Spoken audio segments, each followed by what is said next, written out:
নমস্কার, আমি ডক্টর সত্যশ্রী ঘোষ। আজকে আমি সবাইকে জানাই প্রথমে হলো শুভ নববর্ষ। আপনাদের নতুন বছর ভালো থাকুক, সুস্থ থাকুন। আপনারা প্রত্যেকে ভালো থাকবেন, সুস্থ থাকবেন।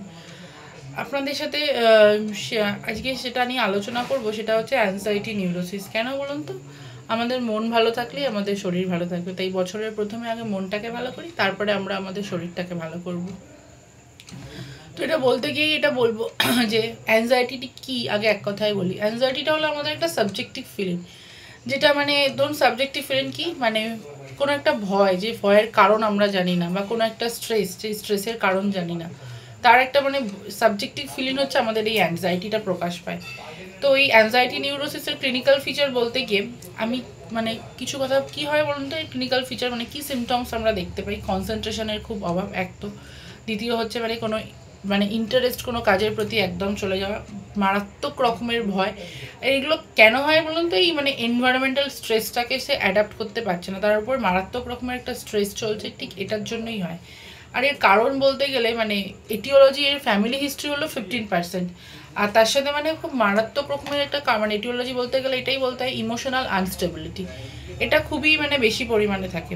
আর যদি আমরা ক্লিনিক্যাল ফিচার্স আলোচনা করি, সেক্ষেত্রে ধরুন টাইপস বলতে গেলে একটা জেনারেল টাইপস হচ্ছে যেখানে শুধু অ্যাংজাইটি থাকবে, আর একটা এপিসোডিক, যেটা কি এপিসোডিকটা হয় মানে কোনো ফ্যাক্টর দিয়ে খুব মানে কোনো একটা ঘটনা ঘটবে যেটা থেকে মানে তার এই জিনিসটা অ্যাংজাইটি নিউরোসিসটা ডেভেলপ হতে থাকে। যেমন ধরুন মানে প্যানিক ডিসঅর্ডার টাইপের অনেকটা। যেমন ধরুন আমার এখানে একটা ফোড়া হয়েছে, আচ্ছা এটা কেন হলো? তাহলে কি আমার কোনো বডিলি ফাংশন ভুল হচ্ছে? এটাকে আমরা মেডিকেলি বলি হাইপোকন্ড্রিয়াসিস। বা ধরুন ফিয়ার অফ কোনো ডিজিজ, মানে সাধারণ একটা কোনো রোগকে খুব বড় করে ভাবা। যেমন ধরুন আবার এটাও হতে পারে মানে যার এই অ্যাংজাইটি নিউরোসিস হচ্ছে, সে কিন্তু রাস্তায় হাঁটতে ভয় পায়। মনে হবে কি মানে তার সে অ্যাক্সিডেন্ট হয়ে যাবে, বা সে মারা যাবে, বা তার সাথে তার ইনসোমিয়া থাকবে। আর মানে আরও কিছু সিমটম, মানে ধরুন জিআই সিমটমের মধ্যে আসবে নশিয়া আসবে, ভমিটিং আসবে, হিক্কাপ আসবে, ডায়রিয়া হবে, কনস্টিপেশন হবে।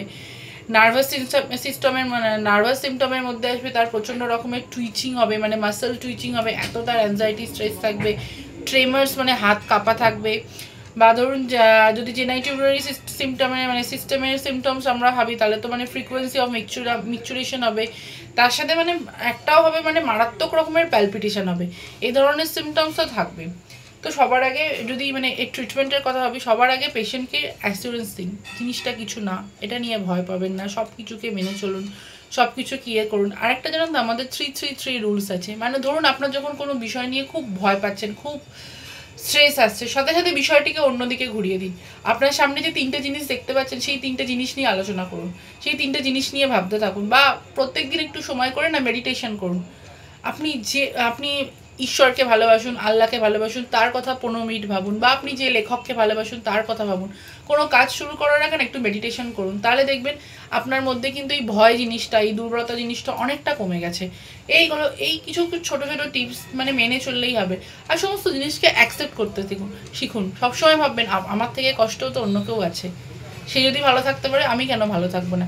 এই ছোটো ছোটো কিছু কথা মেনে চলুন। আর যদি হোমিওপ্যাথি ওষুধের কথা আসি, এই জিনিসটা নিয়ে হোমিওপ্যাথি ওষুধ মানে আমি একটা ভিডিও কেন, এটা আমাকে কমপ্লিট করতে গেলে অন্ততপক্ষে কতগুলো ভিডিও যে করতে হবে সেটা আমি বলে শেষ করতে পারবো না। তাও বেশ কিছু মেডিসিনের কথাই আপনাদের সাথে আলোচনা করলাম।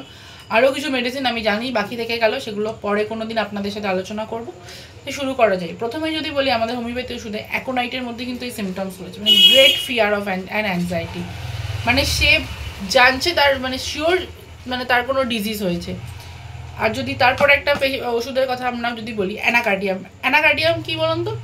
মানে যখন সে হাঁটছে, সে মারাত্মক রকমের অ্যানসিয়াস, ভাবছে আগে পেছন থেকে কে দেখছে, মানে কেউ পেছন থেকে ঠেলছে, মানে পেছন তার দিয়ে কেউ হাসছে, এরকম ধরনের তার একটা অ্যাংজাইটি হতে থাকে।